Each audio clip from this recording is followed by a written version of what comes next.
मेरे प्यारे प्यारे दोस्तों, अस्सलाम वालेकुम। इस वीडियो में हम ऑयली स्किन के लिए एक मेकअप प्राइमर बनाएंगे जो कि बहुत ही इफेक्टिव और अमेजिंग है। चलिए शुरू करते हैं। इसके लिए आपने उबला हुआ पानी यानी साफ पानी लेना है, 1/4 हिस्सा कप का 1/4।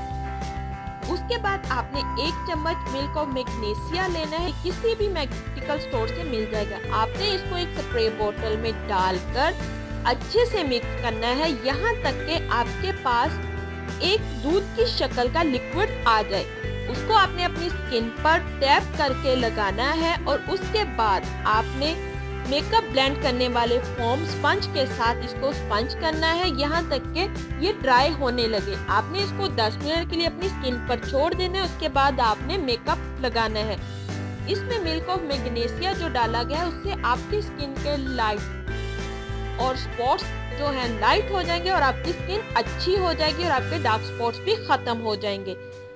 उम्मीद करती हूँ आपको वीडियो अच्छी लगी होगी। आखिर में एक छोटी सी बात, हजरत अली से पूछा गया कि इंसान बुरा कब बनता है। हजरत अली ने फरमाया, जब वो अपने आप को दूसरों से अच्छा समझने लगे। दुआओं में याद रखें, अपना बहुत ज्यादा ख्याल रखें। अल्लाह हाफिज। इस वीडियो को लाइक करें, हमारे चैनल को सब्सक्राइब कर बेल आइकन जरूर प्रेस करें हमारी न्यू वीडियो सबसे पहले देखने के लिए।